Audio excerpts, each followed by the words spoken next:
Good evening. Good evening, ma'am.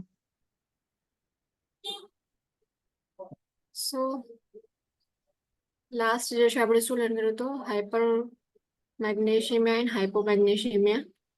Before that, we learned about hypocalcemia and hypercalcemia. Calcium and magnesium જે છે બંને જે છે એકબીજાના કમ્પેનિયન છે. સો બંનેની અંદર કેટલાક સાઇન એન્ડ સિમ્ટમ્સ જે છે કોમન હશે અને એના જે પણ કેલ્શિયમ એન્ડ મેગ્નેશિયમ જે છે એના નોર્મલ લેવલ જે છે યાદ રાખવાનું ટ્રાય કરવાનું. Next is hypophosphatemia. The normal phosphorus level is 3.0 to 4.5 mg per dl. Now, phosphorus જે છે એ શેના માટે યુઝફુલ છે? Why phosphorus is important for the body?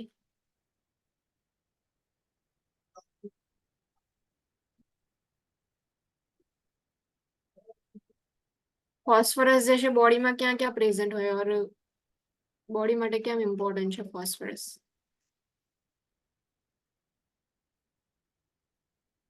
બોન માટે બી જરૂરી છે. બોન્સ માટે જરૂરી છે. ટીથના કમ્પોઝિશન જે છે એની અંદર ફોસ્ફેટ જે છે. દેન બીજું કોઈ ફોસ્ફેટ ક્યાં ક્યાં પ્રેઝન્ટ હોય છે?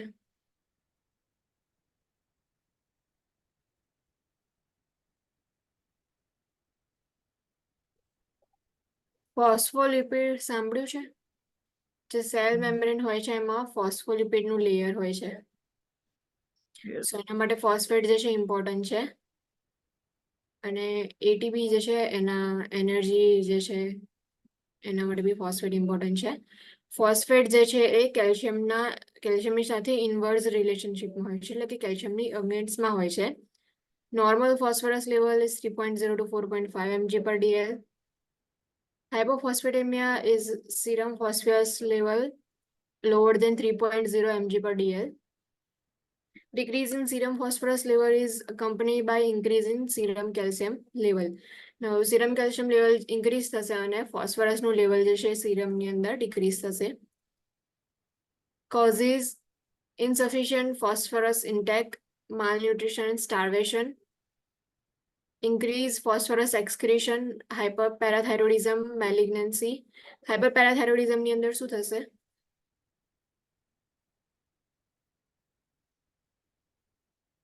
પેરાથાઇરોઇડ ગ્લેન્ડ જે છે શેના માટે ઇમ્પોર્ટન્ટ છે?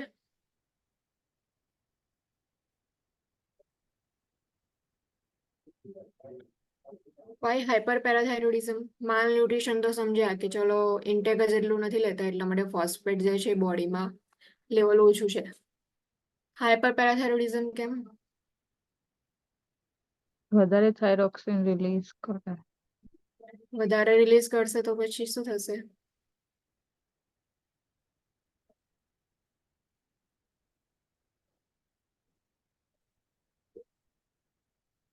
તો કાલે ને કે પેરાથાઇરોઇડ જે છે ગ્લેન્ડ એ પેરાથાઇરોઇડ હોર્મોન સિક્રેટ કરે છે. પેરાથાઇરોઇડ હોર્મોન જે છે એને રેગ્યુલેટ કરે છે.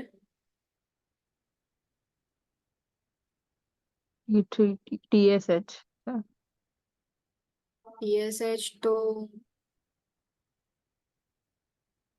પેરાથાઇરોઇડ હોર્મોન જે છે કેલ્શિયમ લેવલ જે છે એને રેગ્યુલેટ કરે છે. હાઇપરપેરાથાઇરોઇડિઝમ હશે સો પેરાથાઇરોઇડ હોર્મોન જે છે ઇન્ક્રીઝ થઈ જશે અને કેલ્શિયમ લેવલ પણ ઇન્ક્રીઝ થશે. સો ઓટોમેટિકલી ફોસ્ફરસ જે છે ઇન્વર્સ કન્ડિશનમાં હોય છે એટલા માટે ફોસ્ફરસનું લેવલ જે છે બોડીમાં ડિક્રીઝ થશે. Malignancy, use of magnesium based on or aluminium hydroxide based એન્ટાસિડ્સનો યુઝ કર્યો હશે તો મેગ્નેશિયમ એન્ડ કેલ્શિયમ જે છે બંને ફ્રેન્ડ્સ કહી શકાય આપણે એ રીતે એ ટર્મમાં યાદ રાખવું હોય તો. સો મેગ્નેશિયમ બેઝ કાં તો પછી એલ્યુમિનિયમ બેઝ એન્ટાસિડ્સનો યુઝ કરશો તો પછી શું થશે? મેગ્નેશિયમ લેવલ ઇન્ક્રીઝ થશે તો કેલ્શિયમ લેવલ બી ઇન્ક્રીઝ થશે. મેલિગ્નન્સી જે છે એની અંદર પણ શું થાય છે તો કેલ્શિયમ લેવલ ઇન્ક્રીઝ થાય છે. સો ઓટોમેટિકલી ફોસ્ફરસ લેવલ જે છે ડિક્રીઝ થાય. ઇન્ટ્રાસેલ્યુલર શિફ્ટ, હાઇપરગ્લાયસેમિયા, રેસ્પિરેટરી આલ્કલોસિસ હોય તો પછી હાઇપોફોસ્ફેટેમિયા જે છે પ્રેઝન્ટ હોય છે. અસેસમેન્ટ ફાઇન્ડિંગ્સ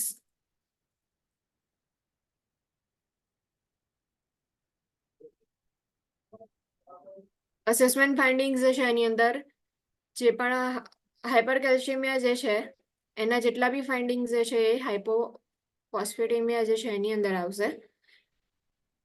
એટલે જે હાઇપરકેલ્શિયમિયા જે છે એની અંદર ઇન્ક્રીઝ હાર્ટ રેટ છે અર્લી ફેઝમાં, દેન બ્રેડિકાર્ડિયા, ઇન્ક્રીઝ બ્લડ પ્રેશર, બાઉન્ડિંગ, ફૂલ પેરિફેરલ પલ્સીસ જે છે કાર્ડિયોવાસ્ક્યુલર સિસ્ટમની અંદર સાઇન એન્ડ સિમ્ટમ્સ જોવા મળશે. તો સેમ જે હાઇપરકેલ્શિયમિયા જે છે એ સિમ્ટમ્સ બધા જે છે હાઇપોફોસ્ફેટેમિયામાં આવશે. Ineffective respiratory movement as a result of profound skeletal muscle weakness. Respiratory સિસ્ટમમાં ન્યુરોમસ્ક્યુલર સિસ્ટમ જે છે એમાં disorientation, lethargy, coma, profound muscle weakness, diminish or absent deep tendon reflexes જોવા મળશે. એન્ડ રિનલ સિસ્ટમ જે છે એમાં યુરિનરી આઉટપુટ જે છે એ જે બી કોઝ હશે એના પર ડિપેન્ડ કરે છે. GI ટ્રેકમાં decrease motility and hyperacute bowel sound, anorexia, nausea, abdominal distension and constipation present હશે. અને લેબોરેટરી ફાઇન્ડિંગ્સ જે છે એની અંદર જે પણ ફોસ્ફેટ લેવલ જે છે એ ડિક્રીઝ થઈ ગયું હશે.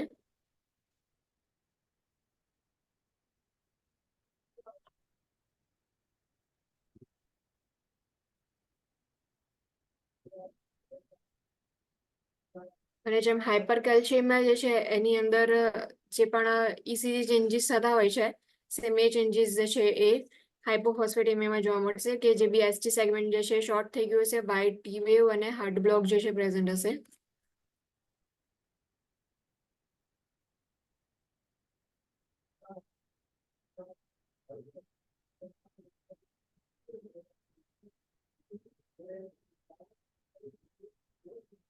An individual with mild hypophosphatemia may not experience symptoms. Symptoms may not appear until the phosphorus or phosphate level drops very low. Now, જે mild hypophosphatemia હશે તો પછી કોઈ symptoms જે છે experience નહીં કરે client. But જો phosphate level જે છે એ very low હોય level તો પછી એના લીધે શું થશે કે symptoms જે છે તમને શો થશે. એટલે mild level હશે તો પછી તમને કોઈ symptoms નહીં દેખાય. પણ જો પછી લેવલ ડિક્રીઝ થઈ જશે તો સિમ્ટમ્સ તમને પ્રેઝન્ટ જોવા મળશે. ઇન્ટરવેન્શનની અંદર જે બી મેડિકેશન્સ જે છે યુઝ કરતા હોય તો એને ડિસકન્ટિન્યુ કરવાની. Administer phosphorus orally along with vitamin D supplement, એટલે જે બી ફોસ્ફરસ જે છે એને ઓરલી પ્રોવાઈડ કરવાનું વિટામિન ડી સપ્લિમેન્ટ સાથે. Prepare to administer phosphorus intravenously. When serum phosphorus level falls below 1 mg per dl and when the client experiences critical clinical manifestation, administer phosphorus slowly because the risk associated with hyperphosphatemia. Now, જો client જે છે intravenously phosphorus જે છે એ provide કરવાનું હોય તો slowly જે છે તમે provide કરો because risk છે કે hyperphosphatemia થવાના chances છે. Assess the renal system before administering phosphorus. Renal system જે છે એને assess કરો. Move the client carefully and monitor for signs of pathological fracture. Instruct the client to increase the intake of phosphorus containing food while increasing the intake of any calcium containing food. A decrease in serum phosphorus level is accompanied by an increase in serum calcium level, and an increase in serum phosphorus level is accompanied by decrease in serum calcium level. This is called reciprocal relationship. Now, જે calcium and phosphorus હોય છે બંને reciprocal relationship માં હોય. જો એક જે છે એનું લેવલ ઇન્ક્રીઝ થશે તો બીજાનું લેવલ જે છે ડિક્રીઝ થશે, અને જો બીજાનું લેવલ ઇન્ક્રીઝ થઈ જશે તો પછી જે પહેલું હતું એનું લેવલ ડિક્રીઝ થઈ જશે. હાઇપોફોસ્ફેટેમિયા.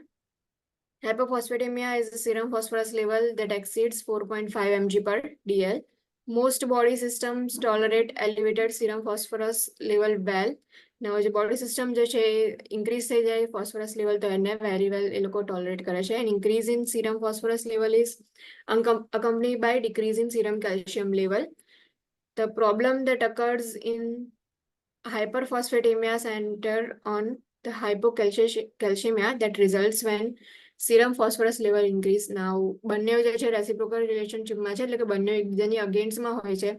સો પ્રોબ્લેમ એ થશે કે ફોસ્ફેટ જે છે એનું લેવલ ઇન્ક્રીઝ થઈ જશે તો પછી કેલ્શિયમનું લેવલ ડિક્રીઝ થઈ જશે. નાઉ કોઝિસ જે છે એમાં decrease renal excretion resulting from renal insufficiency. Now, renal function જે છે પ્રોપરલી ના થતું હોય એટલે કિડની જે છે તમારી ફંક્શન નહીં કરે તો પછી એક્સક્રીશન નહીં થાય. ને એક્સક્રીશન નહીં થાય તો પછી ફોસ્ફરસ જે છે બોડીમાં રિટેન રહેશે. Tumour lysis syndrome, increase intake of phosphorus including dietary intake or overuse of phosphate containing laxatives or enemas. Now phosphorus જે છે એનું intake increase થઈ જાય તો બી phosphorus level બોડીમાં increase થાય. Now tumor lysis syndrome જે છે એની અંદર ટ્યુમર જે છે એનું લાઇસિસ થાય છે, એટલે કે જે ડિસ્ટ્રક્શન ને થતું હોય છે તો ડિસ્ટ્રક્શન ની અંદર ફોસ્ફરસ જે છે એ જે છે આખું છૂટો પડે, તેના લીધે જે છે બોડીમાં ફોસ્ફરસ લેવલ ઇન્ક્રીઝ થઈ જાય છે. હાઇપોપેરાથાઇરોઇડિઝમ, પેરાથાઇરોઇડ હોર્મોન જે છે ડિક્રીઝ થશે, કેલ્શિયમ લેવલ ડિક્રીઝ હશે તો પછી ફોસ્ફરસ લેવલ ઇન્ક્રીઝ થાય. અસેસમેન્ટ ફાઇન્ડિંગ્સ જે છે એમાં જે હાઇપોકેલ્શિયમિયા જે છે એના સાઇન એન્ડ સિમ્ટમ્સ હતા, સેમ એ જ સિમ્ટમ્સ જે છે હાઇપર ફોસ્ફેટેમિયામાં જોવા મળશે. Decrease heart rate, hypotension, diminish peripheral pulses, બધા જે છે કાર્ડિયોવાસ્ક્યુલર સિસ્ટમ જે છે એની અંદર સિમ્ટમ્સ જોવા મળશે. અને રેસ્પિરેટરી સિસ્ટમ જે છે એમાં કોઈ ડાયરેક્ટલી અફેક્શન નહીં થતું, સેમ હાઇપોકેલ્શિયમિયામાં હતું એવું. ન્યુરોમસ્ક્યુલર જે છે એમાં anxiety, ઇરિટેબિલિટી, irritable skeletal muscle ટ્વિચીસ, cramps, ટીટેની, સિઝર્સ જે છે પ્રેઝન્ટ હશે. હાઇપર એક્ટિવ ડિપેન્ડન્ટ રિફ્લેક્સિસ, પેરાસ્થેશિયાસ જે છે એ પ્રેઝન્ટ હશે. એન્ડ પોઝિટિવ ટેઝર્સ એન્ડ ચોસ્ટિક સાઇન્સ જે છે પ્રેઝન્ટ હશે. શું છે આ બંને સાઇન્સ? કોઈ કહેશે ટ્રેઝર્ડ સાઇન એટલે શું અને ચોસ્ટિક સાઇન્સ એટલે શું?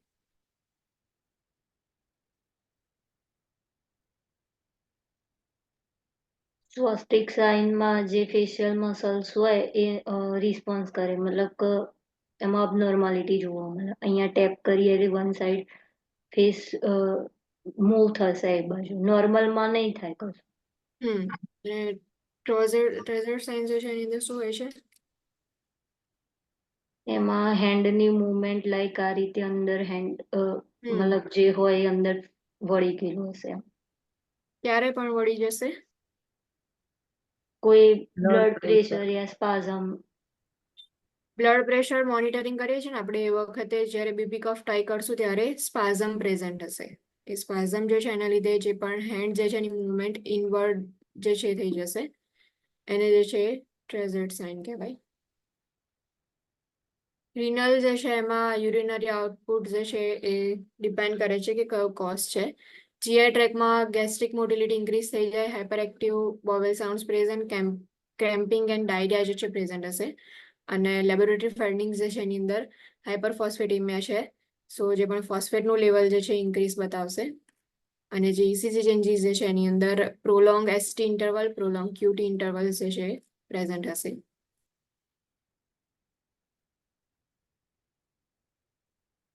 ઇન્ટરવેન્શન્સ ઇન્ટેલ ધ મેનેજમેન્ટ ઓફ હાઇપોકેલ્સિમિયા, જે બી ઇન્ટરવેન્શન્સ જે છે જે હાઇપોકેલ્શિયમિયામાં આપણે ઇન્ટરવેન્શન્સ લીધા હતા, સેમ એ જ ઇન્ટરવેન્શન્સ જે છે અહીંયા લેવાના. Administer phosphate binding medication that increase fecal excretion of phosphorus by binding phosphorus from food in the GI tract.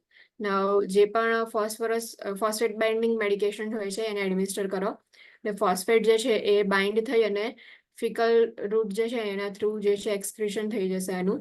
Instruct the client to avoid phosphate containing medications including laxatives and enemas.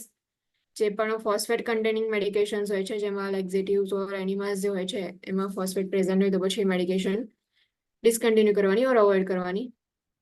Instruct the client to decrease the intake of food that is high in phosphorus. Now જે food phosphorus જેમાં વધારે હોય એવું food જે છે avoid કરવાનું. Instruct the client in medication administration. Take phosphate finding medications, emphasizing that they should be taken with meals or immediately after meals. Now જે બી medication phosphate bindings હોય છે એમને લેવા માટે ઇન્સ્ટ્રક્શન પ્રોવાઈડ કરવાના કે જ્યારે પણ મેડિકેશન લે છે તો મીલ્સ જે છે એની સાથે લે અને ઇમિડિયેટલી આફ્ટર ધ મીલ જે છે મેડિકેશન લે.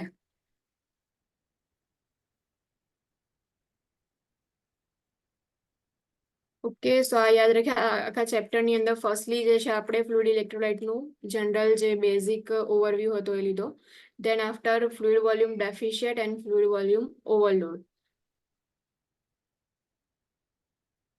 Fluid volume deficit જે છે એની અંદર ટાઈપ્સ જોયા હતા કે ફ્લુઇડ વોલ્યુમ ડેફિશિયન્ટની અંદર આઇસોટોનિક ડિહાઇડ્રેશન એટલે કે વોટર અને ઇલેક્ટ્રોલાઇટ્સ બંને જે છે ઇક્વલ અમાઉન્ટમાં લોસ થશે. હાઇપરટોનિક ડિહાઇડ્રેશન એટલે વોટર લોસ જે છે એ ઇલેક્ટ્રોલાઇટના લોસ કરતા વધારે હશે, અને હાઇપોટોનિક ડિહાઇડ્રેશન ઇલેક્ટ્રોલાઇટ લોસ જે છે વોટર લોસ કરતા વધી જશે. દેન આફ્ટર કોઝિસ જોયા હતા આપણે.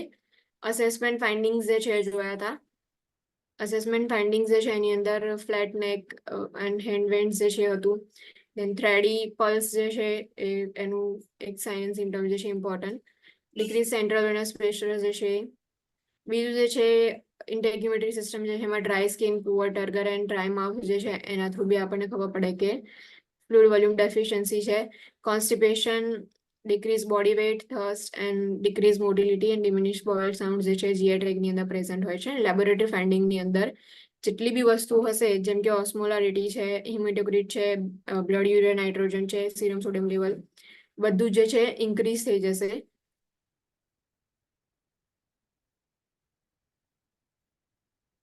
દેન ફ્લુઇડ વોલ્યુમ ઓવરલોડ એટલે ફ્લુઇડ વોલ્યુમ એક્સેસ જે છે એની અંદર જે પણ સાઇન એન્ડ સિમ્ટમ્સ જે જોયા હતા એમાં સેન્ટ્રલ વેનસ પ્રેશર ઇન્ક્રીઝ થઈ જાય, ડિસ્ટેન્ડેડ નેક એન્ડ હેન્ડ વેન્સ જે છે તમને જોવા મળશે. ન્યુરોમસ્ક્યુલર સિસ્ટમની અંદર કોન્શિયસનેસ જે છે તમારું અલ્ટર્ડ લેવલ થશે એનું.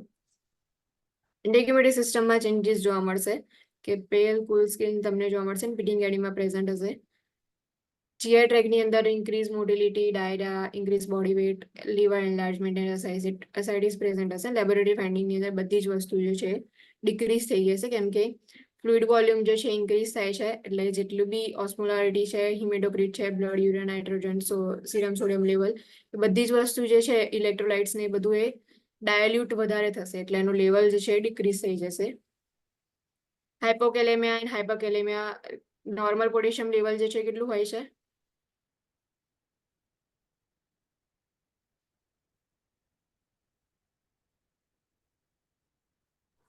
Normal potassium level 3.5 to 5.2. 3.5 to 5.0. એની અંદર જે છે સાઇન એન્ડ સિમ્ટમ્સ યાદ રાખવાના. હાઇપરકેલેમિયા એન્ડ હાઇપોકેલેમિયા ઇન્ટ્રાવેન જે મોસ્ટલી જે છે ઇન્ટરવેન્શન યાદ રાખજો એનું કે ઇન્ટ્રાવેનસલી તમે પોટેશિયમ પ્રોવાઈડ કરો છો. હાઇપોકેલેમિયા તો જો ઓરલી પ્રોવાઈડ કરતા હો તો પછી એમ્પ્ટી સ્ટમક જે છે તમારે પ્રોવાઈડ નહીં કરવાનું, અને ઇન્ટ્રાવેનસલી પ્રોવાઈડ કરતા હોય તો પછી ઇન્ફ્યુઝન પંપનો યુઝ કરવાનો, અને સ્લોલી જે છે તમારે ઇન્ટ્રાવેનસલી પોટેશિયમ પ્રોવાઈડ કરવાનું.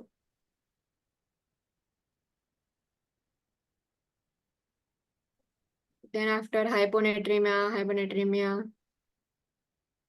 એના sign and symptoms, causes and interventions જે છે જોયા હતા.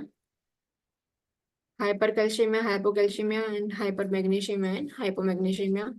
અને લાસ્ટમાં જે છે હાઇપરફોસ્ફેટેમિયા એન્ડ હાઇપોફોસ્ફેટેમિયા. આખું જે છે આપણે ચેપ્ટર અહીંયા ફિનિશ થાય છે. ક્વેશ્ચન આન્સર સોલ્વ કરી દઈએ આ ચેપ્ટરના, પછી આગળનું ચેપ્ટર સ્ટાર્ટ કરીએ.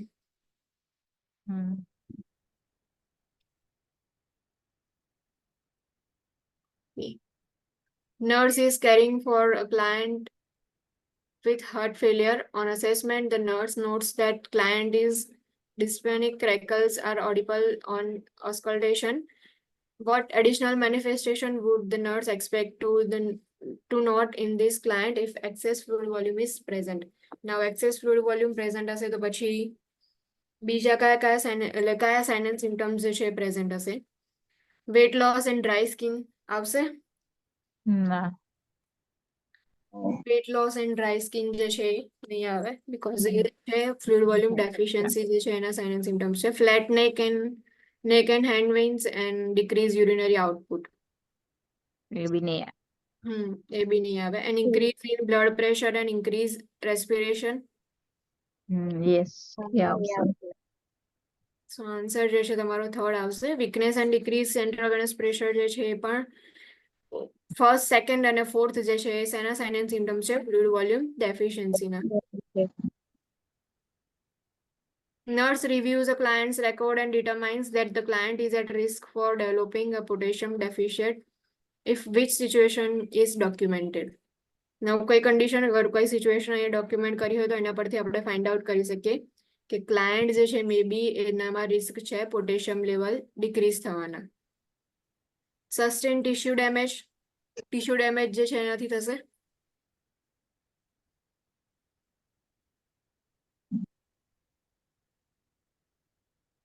નહીં થાય. કેમ નહીં થાય? કેમ કે એવું તો કશું છે ને એના. એવું કશું છે નહીં અંદર, એવું છે? એટલે એમને પોટેશિયમ ડેફિશિયન્ટ ના સાઇન સિમ્ટમ્સમાં એ સાઇન સિમ્ટમ નથી એ. હા, એટલે એવું જે છે નહીં આવે. અને બીજું એક રીઝન કે ટીશ્યુ ડેમેજ થાય છે ને, તો એમાંથી બી શું થશે કે જ્યારે બી ડેમેજ છે, કાં તો લાઇસિસ કે એવી કોઈ કન્ડિશન હોય ને, તો એમાં પોટેશિયમ લેવલ જે છે ઇન્ક્રીઝ થઈ જાય એવું હોય છે. રિક્વાયર્સ નેઝોગેસ્ટ્રિક સક્શન આવશે.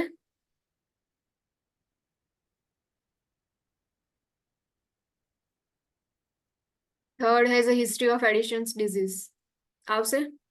એડિશન્સ ડિઝીઝ આ કાલે મેં કહ્યું હતું કે એડિશન્સ ડિઝીઝ, કાલે કહ્યું હતું કે ના આગલા દિવસે, કે એડિશન ડિઝીઝ અને કુશિંગ સિન્ડ્રોમ જે છે એ બંને જે છે એની અંદર એક્સેપ્શનલ કેસ હોય છે પોટેશિયમના. યાદ છે એવું મેં કશું હતું હમ. કે કુશિંગ સિન્ડ્રોમ હોય એનો મતલબ કે પર્સન જે છે તમને કુશન જેવું દેખાય, અને એની અંદર જેટલા બી વસ્તુઓ, જેટલા બી આપણે લેબોરેટરી ફાઇન્ડિંગ્સ જે કરતા હોઈએ છીએ એની અંદર બધી જ વસ્તુ ઇન્ક્રીઝ હશે એક્સેપ્ટ પોટેશિયમ. અને જે એડિશન્સ ડિઝીઝ છે એની અંદર જે બી પર્સન હશે એ એકદમ પતલું પતલું હશે, અને એની અંદર જેટલા બી ફાઇન્ડિંગ્સ જે છે લેબોરેટરી ફાઇન્ડિંગ્સ એ બધા જ શું થઈ ગયા હશે, ડિક્રીઝ એક્સેપ્ટ પોટેશિયમ. પોટેશિયમ જે છે એક્સેપ્શનલ કેસ છે કુશિંગ સિન્ડ્રોમ એન્ડ એડિશન ડિસીઝના. સો એડિશન્સ ડિસીઝ જે છે એની અંદર શું થશે, પોટેશિયમ લેવલ ઇન્ક્રીઝ થશે. એટલા માટે થર્ડ જે છે એ આન્સર નહીં આવે. લાસ્ટ છે યુરિક એસિડ લેવલ જે છે 9.4. યુરિક એસિડ અને પોટેશિયમ જે છે બંનેનું કશું રિલેશન છે? બંને kidney through release, kidney affect કરે. આન્સર શું આવશે? આન્સર આઈ થિંક સેકન્ડ આવશે. સેકન્ડ જે છે તમારો આન્સર છે કે નેઝોગેસ્ટ્રિક સક્શન રિક્વાયર છે, એટલે નેઝોગેસ્ટ્રિક સક્શન કરશો એટલે પોટેશિયમ લેવલ સક્શનના લીધે જે છે ઓછું થઈ જશે. Third, nurse reviews a clients electrolyte laboratory reports and notes that the potassium level is 2.5 milliequivalent per liter. Which pattern would the nurse watch for on electrocardiogram as a result of laboratory values? Now 2.5 જે છે laboratory values છે પોટેશિયમની. શું કઈ condition આવશે? Hypo. બીજા બધા કોઈ નહીં બોલતા? બધા ખાલી સાંભળે છે?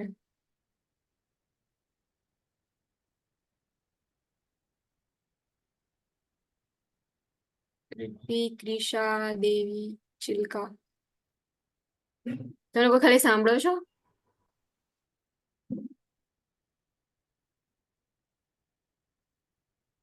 ટુ 2.5 જે છે પોટેશિયમ લેવલ હશે એનો મિનિંગ શું થશે?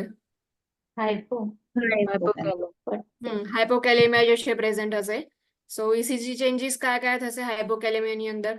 Inverted T wave, ST depression ST segment depression થશે. પછી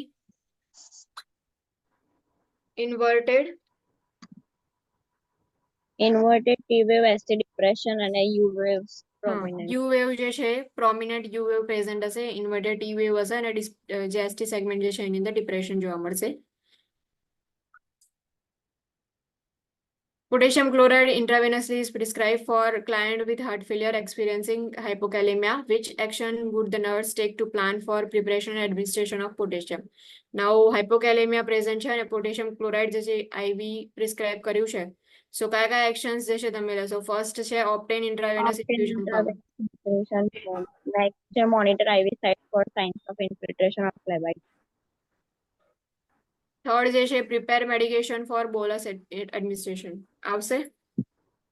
નહીં આવે. પોટેશિયમ ક્લોરાઇડ બોલસ ના અપાય. પોટેશિયમ ક્લોરાઇડ બોલસ જે છે એનું એડમિનિસ્ટ્રેશન ના થાય, આપણે ઇન્ફ્યુઝન પંપનો યુઝ કરી અને એને જે છે પ્રોવાઈડ કરવાનું હોય. મેક્સિમમ કેટલો ડોઝ હોવો જોઈએ? 20 થી વધારે નહીં આપવાનું. 20 થી જે છે ડોઝ વધારે નહીં આપવાનો, પણ 5 to 10 જે છે રેકમેન્ડેડ ડોઝ છે. Monitor IV site for signs of infiltration phlebitis આવશે. Yes. Ensure that medication is diluted in the appropriate volume of fluid. એ પણ આવશે. Yes. Yes. Last Dilute. one જે Yes. છે ensure that the bag is labeled with volume of potassium in solution. Yes. Yes. So એક જ વસ્તુ જે છે નહીં આવે કે બોલસ એડમિનિસ્ટ્રેશન આપણે મેડિકેશનનું નહીં આપવાનું.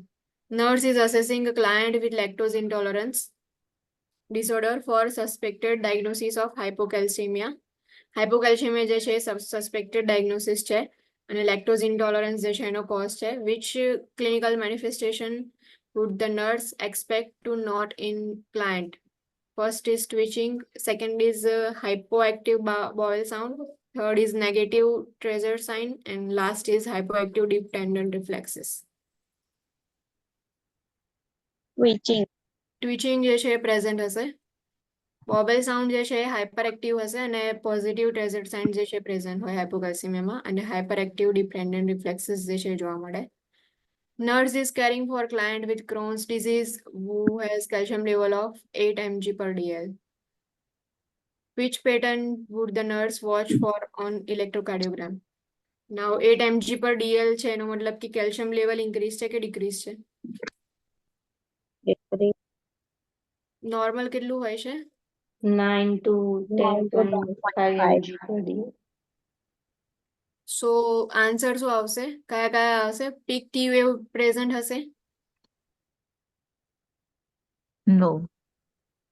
વાઇડન ટી વેવ જે છે,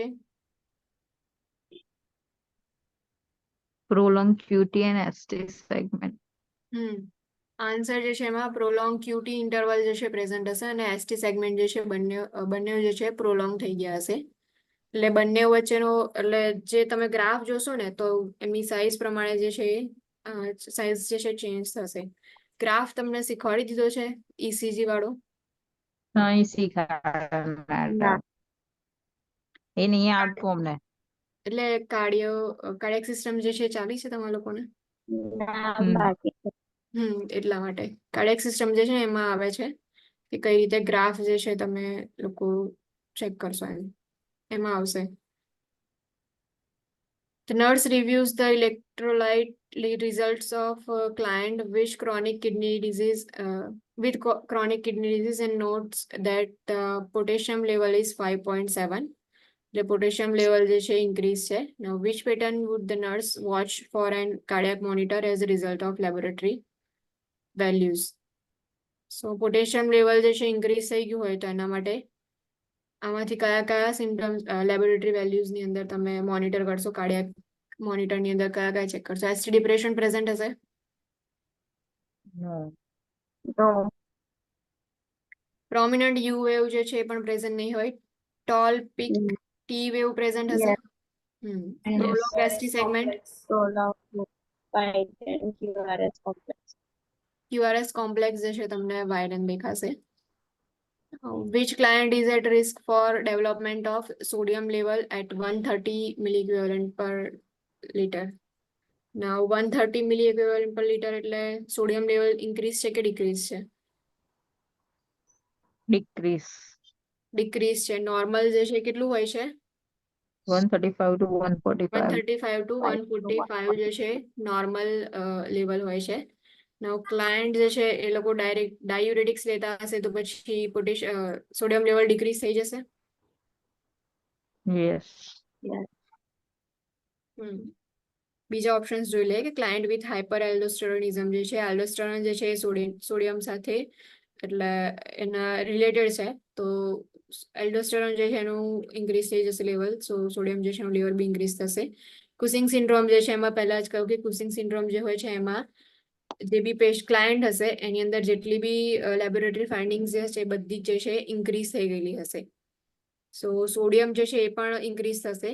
એક્સેપ્શનલ કેસમાં ખાલી પોટેશિયમ છે એટલા માટે અહીંયા આગળ લેબોરેટરી વેલ્યુઝ જે છે એમાં 130 છે તો કુસિંગ સિન્ડ્રોમ નહીં આવે. તો ક્લાયન્ટ હુ ઇઝ ટેકિંગ કોર્ટિકોસ્ટેરોઇડ્સ જે લેતા હશે એ લોકોનામાં પણ સોડિયમ લેવલ ઇન્ક્રીઝ હશે. Nurse is caring for a client with heart failure who is receiving high dose of diuretic.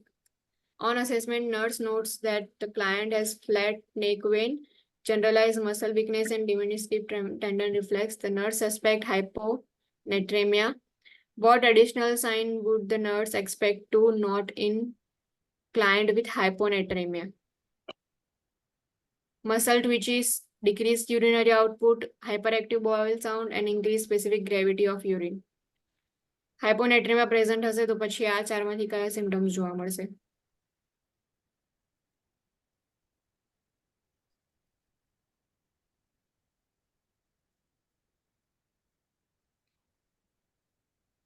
ટ્વિચીસ જે છે એ જોવા મળશે, મસલ ટ્વિચીસ.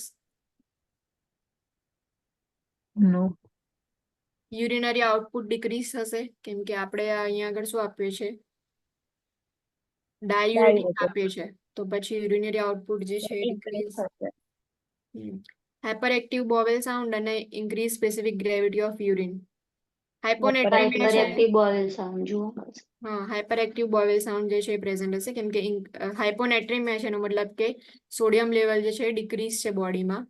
સો સોડિયમ લેવલ ડિક્રીઝ હશે તો પછી સ્પેસિફિક ગ્રેવિટી જે છે એ પણ ડિક્રીઝ થશે એમ. એટલે કોન્સન્ટ્રેશન જે છે ઇલેક્ટ્રોલાઇટનું મોસ્ટલી એના પર સ્પેસિફિક ગ્રેવિટી જે છે વર્ક કરતી હોય છે. Nurse reviews the client's laboratory report and notes that client serum phosphorus level is 1.8 mg per dl. Which condition most likely cause this serum phosphorus level? Now 1.8 mg per dl છે તો normal phosphorus level જે છે કેટલું હશે?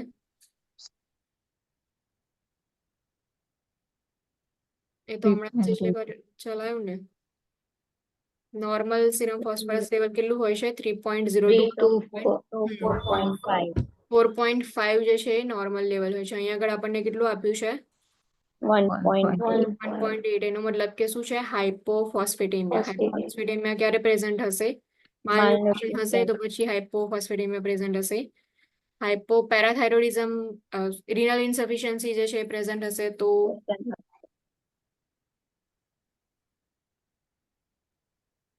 Renal ઇન્સફિશિયન્સી present હશે તો હાઇપરફોસ્ફેટેમિયા હશે કે હાઇપોફોસ્ફેટેમિયા? હાઈપર.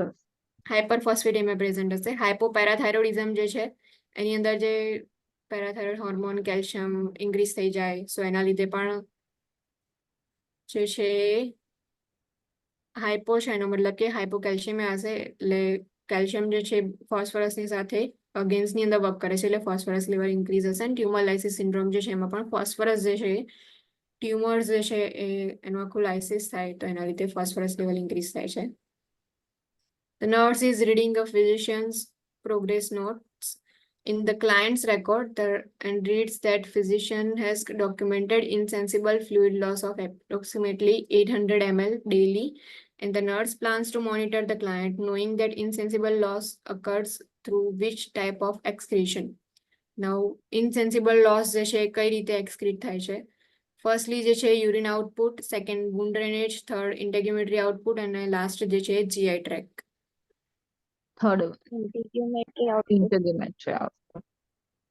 ઇન્ટેગ્યુમેટરી આઉટપુટ જે છે એના લીધે કેમ કે યુરિનરી ઇનસેન્સિબલ લોસ જે છે, સો ઇનસેન્સિબલ લોસનું મિનિંગ થાય કે એ જે છે આપણે મેઝર નથી કરી મેઝર શકતા, એટલે મેઝર બી નહીં કરી શકતા, એટલે એ રીતે નહીં કે ચલો ઇનસેન્સિબલ લોસ થયું આપણને ખબર બી નહીં પડે કે સ્વેટિંગ થયું છે, સો એ જે છે એ એકનોલેજ નહીં કરી શકીએ આપણે. સો મોસ્ટલી જે છે જે ઇન્ટેગ્યુમેટરી સિસ્ટમ જે છે એની અંદરથી ઇનસેન્સિબલ લોસ વધારે થાય. વુન્ડ ડ્રેનેજ જે છે એમાં તો આપણે શું કરી શકીએ છીએ, આપણને ખબર છે કે વુન્ડ જે છે એની અંદર ડ્રેનેજ સિસ્ટમ આપણે લગાવેલી હશે તો એને મેઝર કરી શકીશું.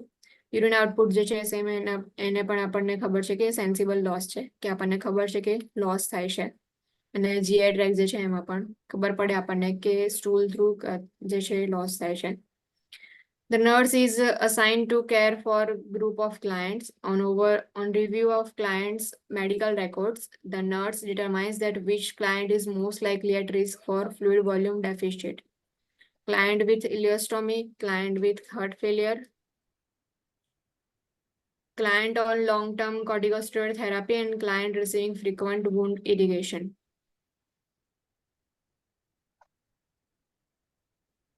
કયો ક્લાયન્ટ જે છે મોસ્ટ લાઇકલી એક રિસ્ક છે કે એની અંદર ફ્લુઇડ વોલ્યુમ ડેફિશિયન્સી થવાના ચાન્સીસ છે?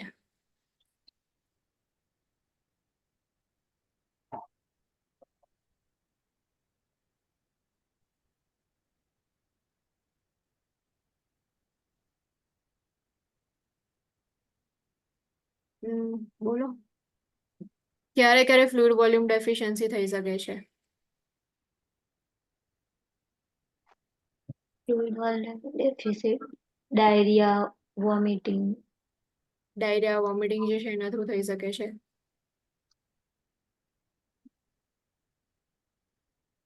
ફ્લુઇડ વોલ્યુમ ડેફિશિયન્સી થશે એનો મતલબ કે શું થશે કે બોડીની અંદરથી ફ્લુઇડ જે છે ડિક્રીઝ થાય છે. સો એવી કઈ કન્ડિશન હશે જે કે જેમાંથી ફ્લુઇડ ડિક્રીઝ થશે અને ઇલેક્ટ્રોલાઇટ ઇન્ક્રીઝ થશે. ઇલિયોસ્ટોમી કરી હોય કાં તો પછી client with heart failure. Heart failure જે છે એની અંદર શું થશે? ફ્લુઇડ વોલ્યુમ ડિક્રીઝ થાય છે કે ઇન્ક્રીઝ થાય છે? હાર્ટ ફેલિયરના ક્લાયન્ટ હોય છે તો એ લોકોનામાં એડીમાં પ્રેઝન્ટ હોય છે ને. ઇન્ક્રીઝ થશે. હા, તો ફ્લુઇડ વોલ્યુમ ઇન્ક્રીઝ થશે. લોંગ ટર્મ કોર્ટિકોસ્ટેરોઇડ થેરાપી અને વુન્ડ ઇરિગેશન જે છે એ લોકો જે બી લેતા હશે વુન્ડ ઇરિગેશન, તો એમાં પણ શું થાય છે? ફ્લુઇડ વોલ્યુમ ઇન્ક્રીઝ થાય. સો આન્સર જે છે તમારું ઇલિયોસ્ટોમીની અંદર આવશે કે એમાં જે છે ફ્લુઇડ વોલ્યુમ તમારું ડેફિશિયન્સી જોવા મળશે. The nurse caring for client with heart failure who has been receiving intravenous diuretics suspects that client is experiencing fluid volume deficit, which the assessment finding would the nurse note in client with this condition? Now કઈ condition તમે check કરશો? તો આ તો easy છે કે fluid volume deficiency તો weight loss અને સ્કિન ટર્ગર જે છે પુઅર પ્રેઝન્ટ હશે તો ફ્લુઇડ વોલ્યુમ ડેફિશિયન્સી જોવા મળશે. લંગ કન્જેશન અને ઇન્ક્રીઝ હાર્ટ રેટ જે છે એ શેમાં જોવા મળશે?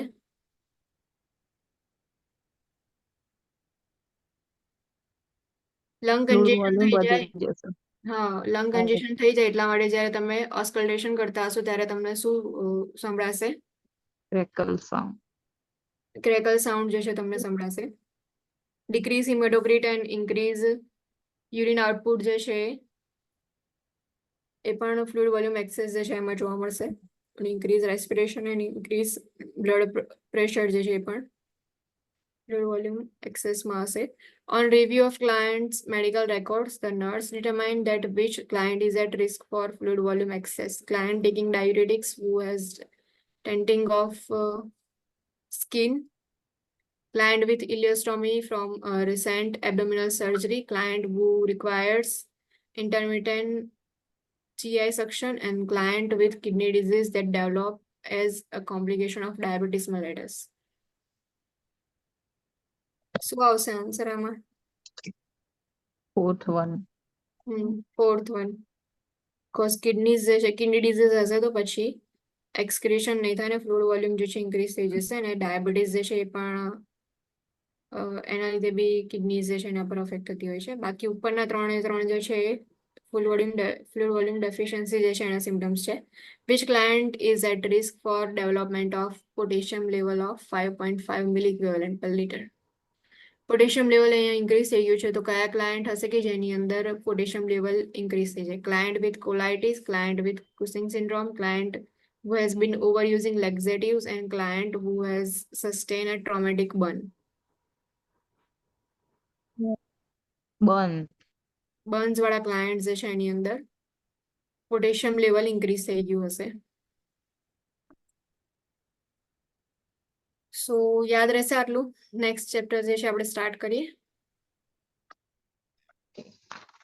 એસિડ બેઝ બેલેન્સ છે. એસિડ બેઝ બેલેન્સ જે છે એ કઈ રીતે તમારે ચેક કરવાનું ને આખું આની અંદર આવશે. એસિડ બેઝ બેલેન્સ અને ઓક્સિજનેશન જે છે એની પ્રાયોરિટી કોન્સેપ્ટ છે. એમાં પણ સેમ આગળના ચેપ્ટરમાં હતું એવું આમાં ઓવરવ્યૂ આપ્યો છે કે હાઇડ્રોજન આયન, એસિડ અને બેઝ જે છે શું છે. Firstly hydrogen ion vital to life because hydrogen ions determine the pH of body which must be maintained in narrow range. Now pH જે છે બોડીની મેન્ટેન રાખે છે hydrogen ion. Expressed as pH, pH scale is determined by number of hydrogen ions and goes from 1 to 14. Now pH જે છે એ scale જે છે hydrogen ion જે છે એના નંબર પરથી આપણે ડિટરમાઇન કરીએ છીએ. 1 to 14 જે છે એ સ્કેલ હોય છે અને 7 જે છે આપણે ન્યુટ્રલ માનીએ છીએ. 7 જે છે એનાથી ઓછું હશે તો પછી શું થશે? એ એસિડ જે છે એની અંદર ગણાશે અને 7 કરતા વધારે હશે અપ ટુ 14 તો પછી એ જે છે બેઝની અંદરમાં આવશે. Number of hydrogen ion in body fluid determines whether it is acid એટલે acidosis or alkaline, alkalosis or neutral. Now pH of body fluid is between 7.35 to 7.45. Now જે પણ body fluid જે છે આપણા એની pH જે છે નોર્મલી કેટલી હોય છે 7.35 to 7.45. એસિડ જે છે શું કરે છે produce as and product of metabolism. Now acid જે છે મેટાબોલિઝમના એન્ડ પ્રોડક્ટ્સની અંદર જે છે પ્રોડ્યુસ થાય છે. Contains hydrogen ions. Hydrogen ion જે છે એ કન્ટેન હોય છે એની અંદર. બેઝની અંદર હાઇડ્રોજન આયન્સ જે છે એ નહીં હોતા.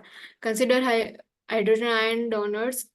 They give up hydrogen ion to neutralize or decrease the strength of acid or to form a weak base.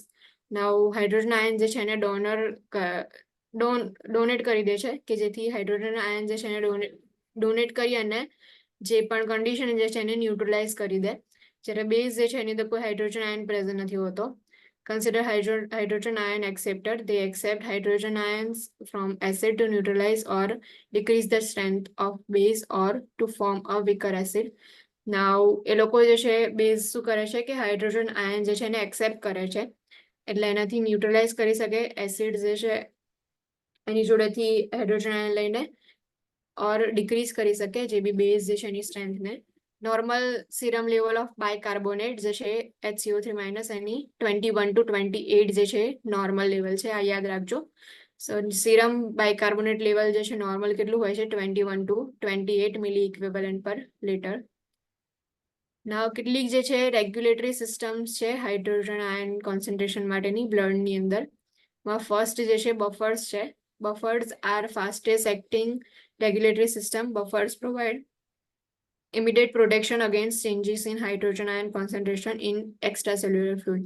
Now buffers જે છે એ ફાસ્ટલી એક્ટ કરે છે જ્યારે પણ રેગ્યુલેટરી સિસ્ટમની અંદર કોઈ વર્ક કરવાનું હોય કે હાઇડ્રોજન આયન જે છે એનું ઇમ્બેલેન્સ થઈ ગયું હોય તો એને રેગ્યુલેટ કરવા માટેનું વર્ક જે છે આ બફર્સ કરે છે કે ઇમિડિયેટલી જેટલા બી હાઇડ્રોજન આયન કોન્સન્ટ્રેશનની અંદર ચેન્જીસ થયા છે એની સામે પ્રોટેક્શન આપવાનું કામ કરે છે એક્સ્ટ્રાસેલ્યુલર ફ્લુઇડની અંદર.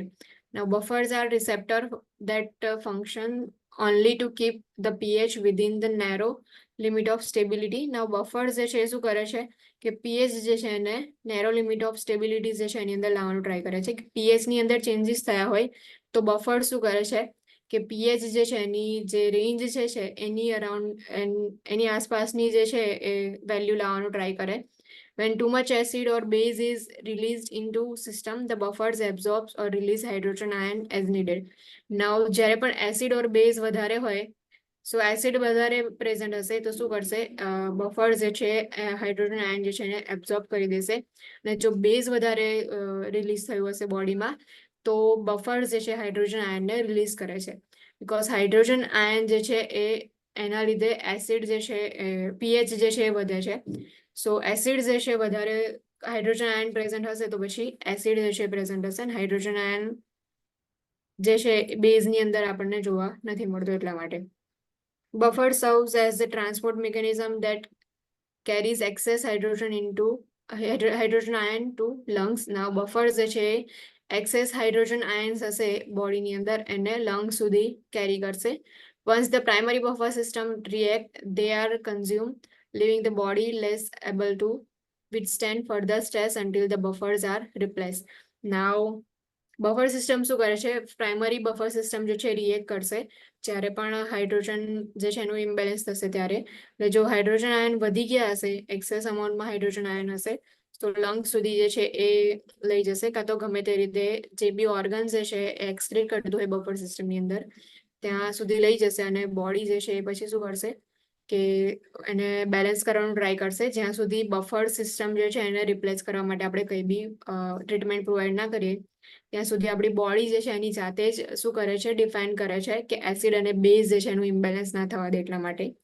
The underlying cause of an acid base imbalance needs to be identified and the cause needs to be treated to resolve the imbalance.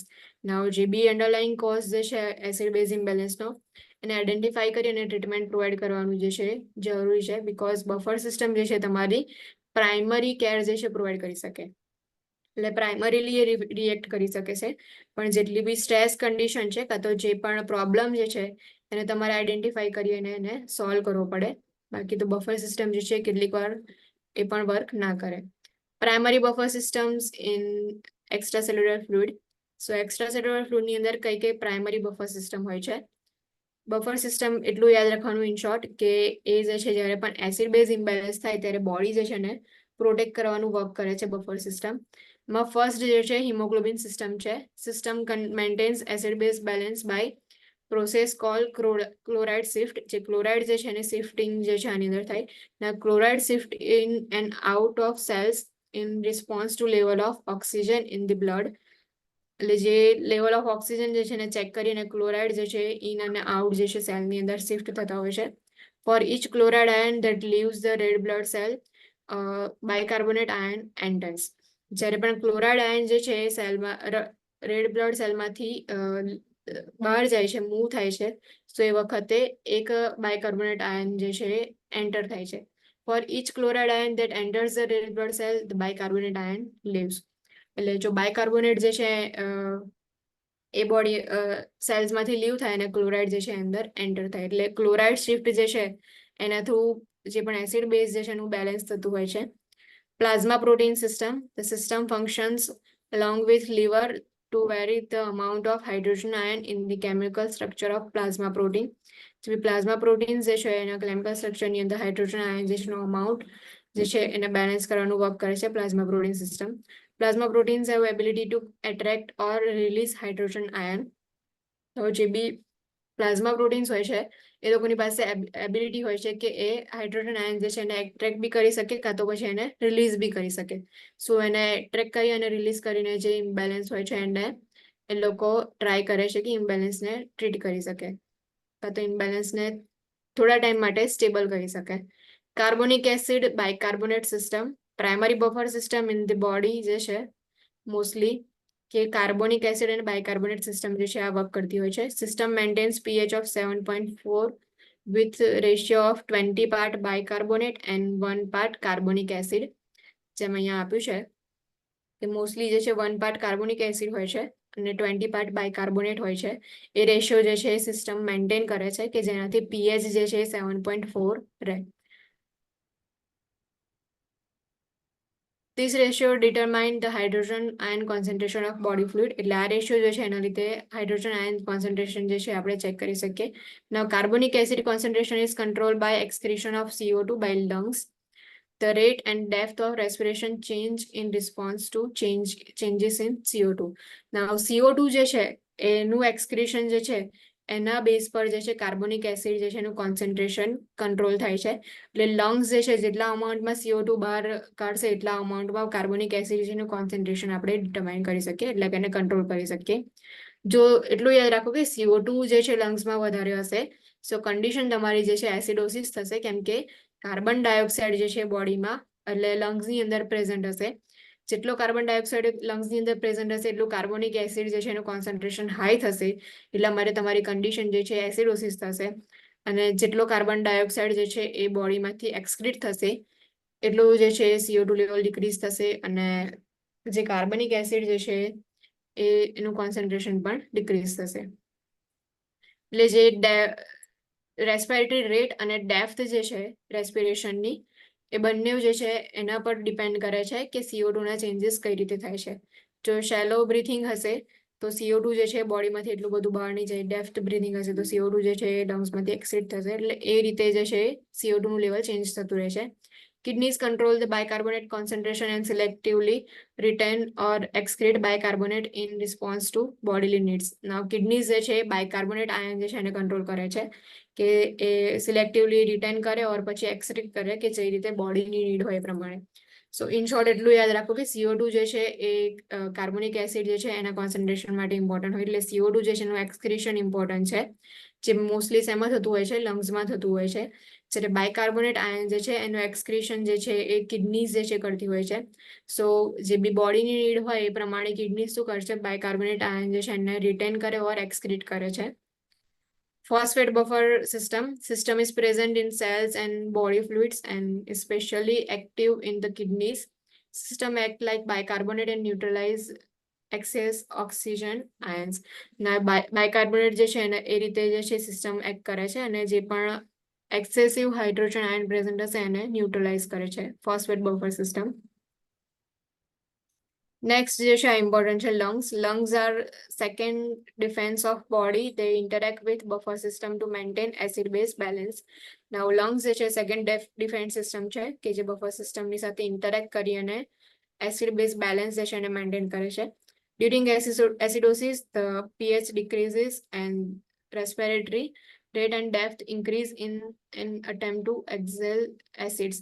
Now buffer system જે છે શું કરે છે, અત્યારે આપણે નોર્મલ બ્રીથિંગ લઈએ છીએ અને જો બોડીમાં મારા CO2 ઇન્ક્રીઝ એસિડ જે છે ઇન્ક્રીઝ થઈ ગયો તો બફર સિસ્ટમ શું કરશે, એસિડ ઇન્ક્રીઝ થયો છે અને પીએચ ડિક્રીઝ થઈ છે તો એને કમ્પન્સેટ કરવાનું ટ્રાય કરશે. કમ્પન્સેટ કરવાનું એટલે કે જે પીએચ ડિક્રીઝ થઈ છે એને તમે જે છે સ્ટેબલ લાવવાનું ટ્રાય કરો કાં તો ન્યુટ્રલાઇઝ કરવાનું ટ્રાય કરો અને જે પણ CO2 નું લેવલ જે છે એની સામે બાયકાર્બોનેટનું લેવલ જે છે એ ઇન્ક્રીઝ કરવાનું ટ્રાય કરો. સો જે એસિડ જે છે એસિડોસિસ જે છે એને તમે કમ્પન્સેટ કરી શકો. એના માટે શું કરશે, લંગ્સ જે છે એની રેસ્પિરેટરી રેટ જે છે ઇન્ક્રીઝ થઈ જશે અને રેસ્પિરેટરી રેટ જે છે ડિક્રીઝ થઈ જશે અને ડેપ્થ જે છે ઇન્ક્રીઝ થઈ જશે, જેના લીધે શું થશે તો જેટલું બી એસિડ જે છે વધારે એક્ઝેલ થાય બોડીમાંથી. Carbonic acid created by neutralizing action of bicarbonate can be carried to lungs where it is reduced to CO2 and water and is exhaled. Thus, hydrogen ion are inactivated and exhaled. Now, જે બી CO2 જે છે એ બોડીમાંથી reduce કરવા માટે શું કરશે, CO2 નું એક્ઝેલેશન જે છે સ્ટાર્ટ થઈ જાય એટલે હાઇડ્રોજન આયન જે છે એ પણ જે છે CO2 ની સાથે જે છે એક્ઝેલ થઈ જશે. During alkalosis, the pH increases and respiratory rate and depth જે છે ડિક્રીઝ થાય છે. રેસ્પિરેટરી રેટ જે છે એ ડિક્રીઝ થઈ ગયું છે, ડેપ્થ ડિક્રીઝ થાય. CO2 is retained and carbonic acid increase to decrease the strength of excess bicarbonate. Now bicarbonate નું લેવલ ઇન્ક્રીઝ થઈ ગયું છે આલ્કલોસિસ ની અંદર, સો એને કમ્પન્સેટ કરવા માટે CO2 નું લેવલ જે છે એ લંગ્સ જે છે ઇન્ક્રીઝ કરી દેશે. કઈ રીતે, તો જે બ્રીથિંગ જે છે એની અંદર જે રેસ્પિરેટરી રેટ જે છે એને ડિક્રીઝ કરશે અને ડેપ્થ જે છે એને ડિક્રીઝ કરશે. સો ડેપ્થ જે છે ડિક્રીઝ થશે તો CO2 જે છે એ બોડીમાં રિટેન રહેશે, CO2 રિટેન રહેશે. સો ઓટોમેટિકલી બાયકાર્બોનેટનું લેવલ ઇન્ક્રીઝ થયું છે એની સામે CO2 જે છે એનું લેવલ ઇન્ક્રીઝ થશે એટલે CO2 જે છે બાયકાર્બોનેટને ન્યુટ્રલાઇઝ કરવાનું ટ્રાય કરશે. The action of lungs is reversible in controlling an excess or deficiency જે બી થતું હશે બંને જે છે એની અંદર રિવર્સિબલ એક્શન હોય છે લંગ્સની.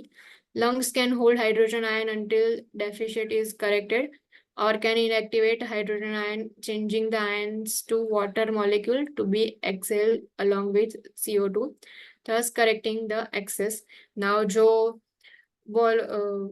આલ્કલોસિસ પ્રેઝન્ટ હશે તો લંગ શું કરશે, હાઇડ્રોજન આયન જે છે એને જે છે હોલ્ડ કરશે. સો હાઇડ્રોજન આયન જે છે એસિડ જે છે એની અંદર વધારે પ્રેઝન્ટ હોય છે એટલા માટે. અને જો એક્સેસ અમાઉન્ટમાં હાઇડ્રોજન આયન હશે બોડીમાં એટલે કે CO2 પ્રેઝન્ટ હશે તો CO2 ની સાથે સાથે જે પણ હાઇડ્રોજન આયન છે એનું વોટરની અંદર કન્વર્ટ કરી અને વોટર મોલિક્યુલ રીતે એક્ઝેલ કરીને બોડીમાંથી એમને એક્સિટ કરશે. The process of correcting the deficit or excess takes 10 to 30 seconds to complete. Now જે બી આ પ્રોસેસ જે છે કે જે ડેફિશિયન્સી ઓર એક્સેસ જે છે એને કરેક્ટ કરવા માટેનો મોસ્ટલી કેટલો ટાઈમ લે છે, 10 to 30 સેકન્ડની અંદર આખી પ્રોસેસ કમ્પ્લીટ થઈ જાય છે. The lungs are capable of inactivating only hydrogen ion carried by carbonic acid. એટલે લંગ્સ જે છે મોસ્ટલી જે પણ હાઇડ્રોજન આયન કાર્બોનિક એસિડ કેરી કરે છે એને જ ઇનએક્ટિવેટ કરવાનો કેપેબલ છે. એટલે ઇનએક્ટિવેટ કરવાનો મિનિંગ શું, તો હાઇડ્રોજન આયન છે ને તો H+ આપણે લખીએ છીએ.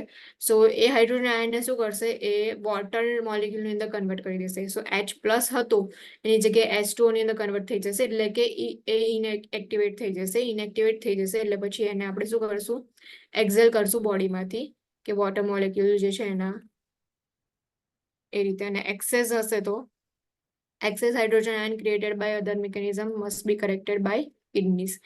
Now બીજા કોઈ મિકેનિઝમ જે છે એની અંદર હાઇડ્રોજન આયન જો વધારે હશે તો એ કિડનીઝ જે છે એનું એક્સક્રીશન કરશે. Monitor the client's respiratory status closely during compensated acidosis. The respiratory rate and depth increase in attempt to exhale acid. During compensated alkalosis, the respiratory rate and depth decrease. CO2 is retained to neutralize and decrease the strength of excess bicarbonate. નાઉ જ્યારે પણ client જે છે એનું respiratory status જે છે તમારે closely monitor કરવાનું. જ્યારે એસિડોસિસ પ્રેઝન્ટ હશે સો એને કમ્પન્સેટ કરવા માટે, કમ્પન્સેટનો નોર્મલ મિનિંગ તો ખબર જ છે કે આપણે કોઈ બી વસ્તુ હા કોઈ બી હાર્મ કે કશું થયું છે તો એને મેનેજ કરવા માટે બોડી જે છે સેમ એ જ કમ્પન્સેશન કરે છે. સો એસિડોસિસ જે છે એને કમ્પન્સેટ કરવા માટે શું કરશે, તો જેટલો બી CO2 જે છે ને આપણે બોડીમાંથી બહાર કાઢવાનો છે. તો જેટલું જલ્દી બ્રીથિંગ લઈશું અને જેટલું ડીપમાં બ્રીથિંગ લઈશું સો એના લીધે એક્ઝેલેશન થ્રુ એસિડ જે છે બહાર નીકળી જશે. સો રેસ્પિરેટરી રેટ્સ અને ડેપ્થ જે છે ઇન્ક્રીઝ થઈ જશે અને એસિડ જે છે બોડીમાંથી એક્ઝેલ થશે. અને જ્યારે કમ્પન્સેશન કરવાનું હોય આલ્કલોસિસનું તો એ વખતે શું કરશે, લંગ્સ જે પણ રેસ્પિરેટરી રેટ જે છે એને ડિક્રીઝ કરી દેશે અને ડેપ્થ જે છે એને પણ ડિક્રીઝ કરી દેશે. સો ડેપ્થ ડિક્રીઝ થશે એના લીધે શું થશે, સેલો બ્રીથિંગ જશે. સેલો બ્રીથિંગની અંદર જે પણ CO2 જે છે એ બહાર નહીં નીકળે. સો CO2 જે છે રિટેન રહેશે. CO2 શું કરશે, ન્યુટ્રલાઇઝ કરશે અને જે પણ એક્સેસ બાયકાર્બોનેટ જે છે એની સાથે કમ્પન્સેટ કરવાનું ટ્રાય કરશે. આટલું રાખીએ કેમ કે મને એવું લાગે છે કે તમે લોકો કન્ફ્યુઝ થઈ ગયા હશો કેમ કે આ થોડું કન્ફ્યુઝિંગ જ છે મેડમ. કન્ફ્યુઝન છે. પણ મોસ્ટલી રેસ્પિરેટરી કન્ડિશન હોય ને ત્યારે જ CO2 નું લેવલ જે છે તમારે જોવાનું, બાકી બધું તો તમે અમને એબીજી ઇન્ટરપ્રિટેશન શીખાડજો સરસ રીતે, આમ ટ્રિક્સ કરીને. એટલે બીજી ઇન્ટરપ્રિટેશન તમને શીખવાડ્યું છે કે શીખવાડવાનું બાકી નથી શીખાડ્યું. નથી શીખવાડ્યું ને? ના, એટલે અમારે એ થોડું આમ પતી ટ્રિક્સ ગયું છે મેમ. અમને મારે બાકી છે. હા એટલે અમુકને બાકી હશે, અમુકને પતી ગયું હશે. મારે બી બાકી છે. એટલે learn તો થોડે વાંચે તો તમારા લોકોને તો રિવિઝન થશે ને નહીં? અમે રિવિઝન માટે જ બેસીએ છીએ મેમ, અમારે પતી ગયા છે આગળના ચેપ્ટર. ઓકે, F1 પતી ગયું છે તમારું, એવું છે? હા અત્યારે મેન્ટલ ચાલે છે, રાત્રે 10 વાગે તો બેચ હોય F1 કોને બાકી છે?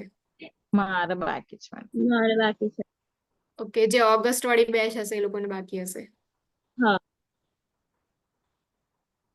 છે કન્ફ્યુઝિંગ છે પણ એની ટ્રિક્સ જે છે ઇઝી હોય છે. બસ ખાલી એટલું જ યાદ રાખવાનું. મોસ્ટલી CO2 જે છે એમાં રેસ્પિરેટરી સિસ્ટમ સાથે કનેક્ટેડ હોય. CO2 નું લેવલ ઇન્ક્રીઝ હોય તો પછી એના લીધે એસિડોસિસ થાય. બાયકાર્બોનેટ લેવલ જે છે ઇન્ક્રીઝ હોય તો આલ્કલોસિસ થાય.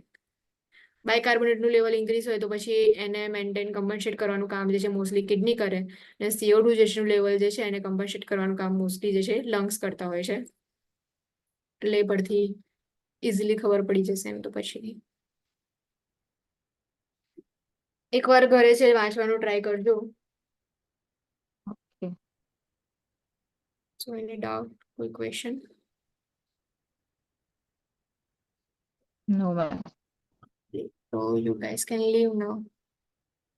Okay, bye, ma'am. Thank you. Thank you.